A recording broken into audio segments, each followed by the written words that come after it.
Hi, my name is Jenny McIntyre, and welcome to my presentation titled Silenced Minds. According to her daughter, Anna was a young woman the first time she showed symptoms of the illness she would battle for the rest of her life. Anna was the byproduct of the American dream, being born of two German immigrant parents after the disasters of World War II. In the early 50s, Anna grew up to fall in love and want to marry a young man named John, who was of Scottish descent. Her parents greatly disapproved of this union, and Anna fell into what was one of the first of many depressive spiral episodes in her life. We have this archetype of the depressed 50s housewife. This image is so instilled and frozen in time due to the specificity of the treatment of mental illness during the 20th century. So the question arises, how did we go to the medical-based treatment of mental illness in the 50s to what we have now as the more holistic therapy-based treatments that we see today?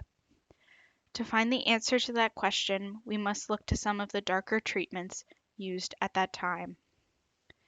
The 20th century rocketed the treatment of mental illness from its virtually non-existent roots into a dark revolution. As the medical field met modern technology, many physicians pondered the role that the medical field could play in curing the ills of the mind. Now in our modern age, we look back at this recent history with the strongest curiosity.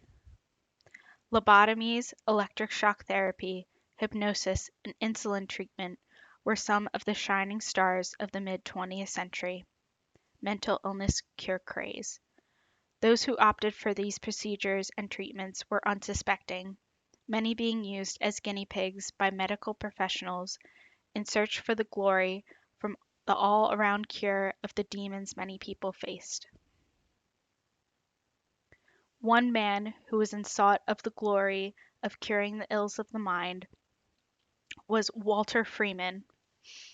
Walter Freeman is known as the man of the lobotomy. On January 17, 1946, he performed the first of about 2,500 transorbital lobotomies. This procedure, now typically known as the ice pick lobotomy, involved patients being rendered unconscious through electric shock therapy, and then Freeman inserting an ice pick shaped instrument through the patient's eye to their brain. There would be a back and forth motion performed that dislodged or destroyed a part of the frontal lobe.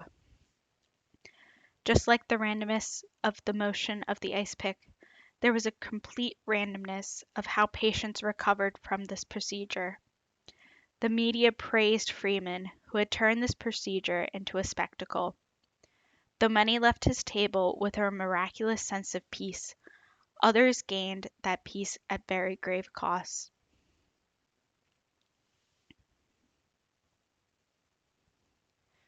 Those that were candidates for the transorbital lobotomy were mainly people who suffered from schizophrenia.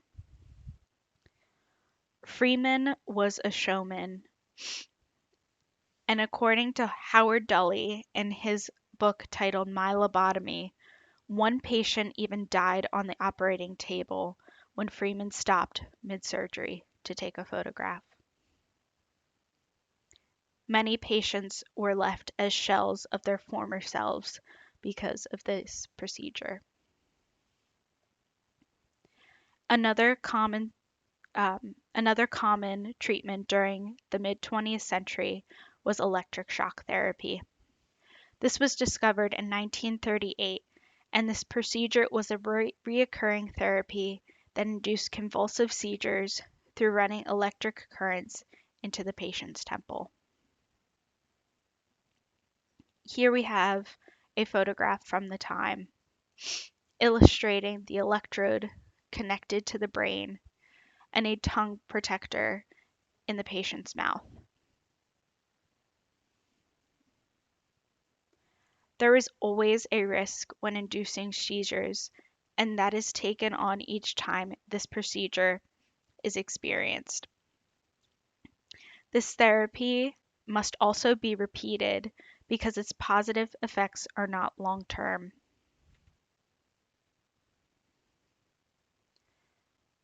Young Anna was one woman who received these treatments throughout her life.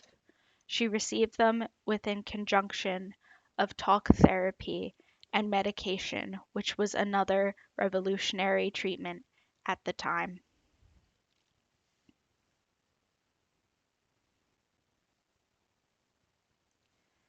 Now we see the archetype of lobotomies in pop culture. Freeman was not a surgeon, and the procedures that he put on to unsuspecting patients left many with former shells of themselves. Now we see that representation in pop culture.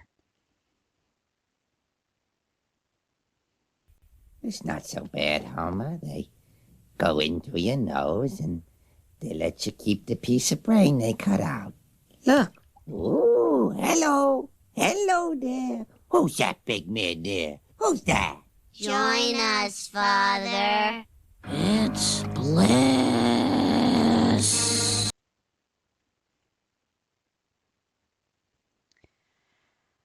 So, more the medical community has learned, the more we have learned as a society, we see that there are many more options for those with mental illness. Instead of causing their patients to experience amnesia, become zombie like, or even die during mental illness treatment, we now have talk therapy, medication, and breathing strategies among countless holistic approaches to aid those in the dark. It is important, though, that we do not forget where we came from. Freeman was not a surgeon, he was not even a doctor. The human mind is so wild and expansive, yet so fragile. Fantastical new experimental practices can easily provide false hope to those that feel hopeless, and they very well may leave them harmed instead. Mindful modern day practice first looks to our past mistakes, learn from them, and then does no harm. Thank you.